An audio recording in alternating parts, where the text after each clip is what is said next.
मित्रों, अपने दुश्मन पर कभी भी भरोसा नहीं करनी चाहिए। नमस्कार मित्रों, आप सभी का एक बार फिर से माता का ज्ञान चैनल पर आप सभी का स्वागत है। आज फिर एक छोटी सी कहानी लेकर आप सभी के बीच आया हूँ। उम्मीद करता हूँ कि आप सबको पसंद आएगी। तो चलिए शुरू करते हैं। गिद्ध और चालाक बिल्ली की कहानी। एक बार की बात है, सरपट नाम का एक बूढ़ा और अंधा गिद्ध था। वो नदी के किनारे एक पेड़ के खोखले में रहता था। उस पर कुछ और पक्षी भी रहते थे। वे पक्षी सरपट गिद्ध के लिए पेड़ के किसी कोने में रहने के लिए बंदोबस्त कर दिए और उसके खाने का भी इंतजाम कर देते थे। इसके बदले में जब पक्षी भोजन इकट्ठा करने के लिए बाहर जाते थे तो सरपट गिद्ध उनके बच्चों की देखभाल करता था। एक दिन एक बिल्ली उस रास्ते से गुजर रही थी। उसने चिड़ियों की चहचहाहट सुनी। पक्षियों के छोटे छोटे बच्चों ने किसी के आने की आहट सुनी। वे किसी आने वाले संकट को भांपकर जोर जोर से ची ची की आवाज करने लगे।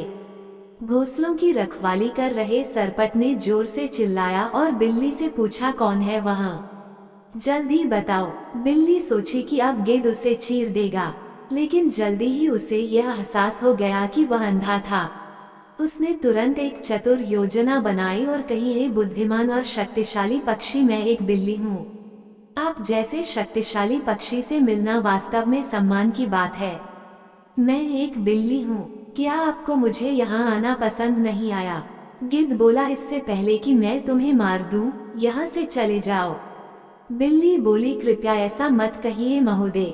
मैंने जंगल के जानवरों से आपकी बुद्धि और बुद्धि के बारे में कई किस्से सुने हैं, इसलिए मैं आपको देखने के लिए बहुत दूर से आई हूँ।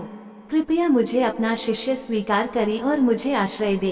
सरपट गिद्ध बिल्ली की चापलूसी भरी बातों को सुनकर बहुत प्रसन्न हो गया। गिद्ध बोला, हे बिल्ली, तुम्हारे उदार शब्दों के लिए मैं आपको धन्यवाद देता हूँ, मगर तुम्हारी यहाँ उपस्थिति छोटे पक्षियों के लिए खतरा पैदा कर सकती है, इसलिए तुम यहाँ से चली जाओ। चतुर बिल्ली ने गिद्ध को ये कहकर समझाने की कोशिश की, हे ज्ञानी, इन प्यारे छोटे बच्चों को डरने की कोई बात नहीं है। मैं शाकाहारी हूँ और मैंने मांस को नहीं छूने का वचन लिया है। सरपट गिद्ध ने बिल्ली पर विश्वास किया और उसे अपने साथ पेड़ के किसी खोखले में रहने की अनुमति दे दी। कुछ दिनों तक बिल्ली गिद्ध का गुणगान करती रही और पक्षियों के छोटे छोटे बच्चों की बहुत देखभाल करती रही। जल्दी ही सरपट गिद्ध को बिल्ली पर विश्वास हो गया। अब बिल्ली ने अपना असली रंग रूप दिखाना शुरू कर दिया। जब पक्षी भोजन के तलाश के लिए बाहर जाते थे तो बिल्ली पेड़ पर चढ़ जाती थी। वो रोज एक पक्षी का बच्चा खाती थी और बची हुई हड्डियों को सरपट के खोखले में छिपा देती थी। बेचारा अंधा गिद्ध बिल्ली के बुरे इरादों के बारे में अनजान था। जल्दी ही पक्षियों को पता चल गया कि उनके बच्चों की संख्या रहस्यमय तरीके से घट रही है। वे मामले की जांच करने लगे। जब बिल्ली ने देखा कि पक्षी सतर्क हो गए हैं, तो वह बड़ी ही चतुराई से उस स्थान से चली गई। पक्षियों ने जल्दी पेड़ के तने के खोखले में हड्डियों और पंखों के ढेर की खोज कर लिए। जिस पेड़ पर सरपट रहता था, उसी पेड़ के किसी खोखले में ये सब पाए गए।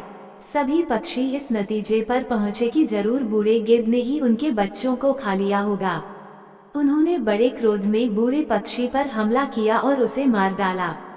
दोस्तों, ऐसे ही और कहानी सुनना या देखना चाहते हैं तो डिस्क्रिप्शन में लिंक मिल जाएगा, आप वहां जाकर देख सकते हैं। और आपसे निवेदन है कि यह वीडियो आपको अच्छा लगा हो तो लाइक, शेयर, सब्सक्राइब जरूर करें। धन्यवाद।